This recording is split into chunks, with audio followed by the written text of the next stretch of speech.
You're a first-time home buyer and you're super excited because you're out looking at a home and you really want to buy a home. And you're like, what the heck do I look at when I walk in? Well, I'm Casey Jenkins with Oak Realty, and let's chat about that. So when you walk into a house, what you really want to look at is, do you like the bones? Do you like the layout? Do you like the room size? Do you like just the bones in the house in general? Because if you don't like the bones, well, then there's no point in looking any further into the nitty-gritty. If you like the bones, now let's start looking at, hey, what do the walls look like? What do the trim look like? What does everything look like in the house? Does it look in good shape? Does it look like somebody took care of it? Or does it look like it's been beat to heck?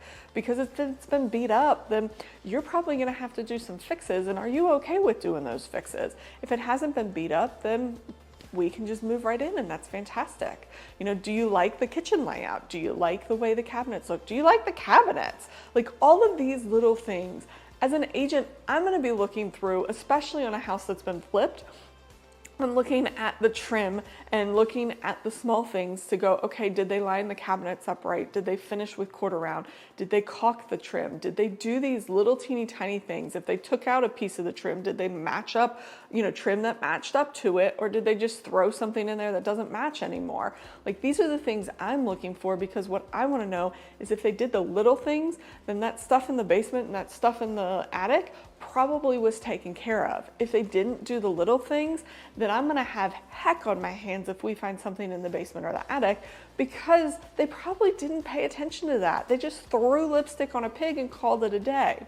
The other thing you should look at when you're looking through a house is, how old is the HVAC? How old does the roof look? How old is, the appliances in there?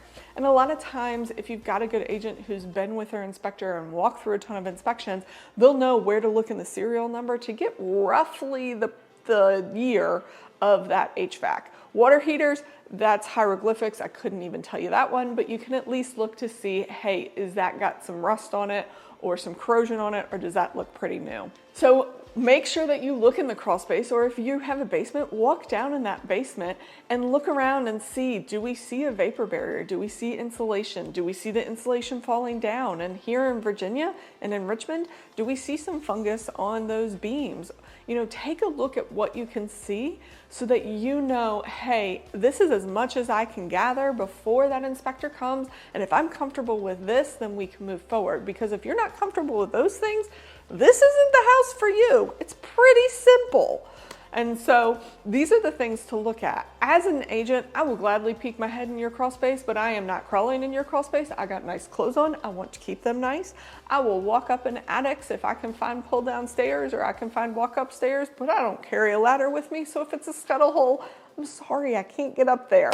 But that's what we have an inspector for, is to get into the nitty gritty. These are just things you want to look at as you're walking around so that you know, hey, this is what's going on in the house now. If I'm comfortable with this, we can move forward. If I'm not comfortable with this, then this is just a hard stop and this isn't the house for me. And it's perfectly fine if you pull up to a house, open the car door and tell me this isn't for you because you saw the outside or you don't like the neighborhood, and we shut the car door and we go see the next one.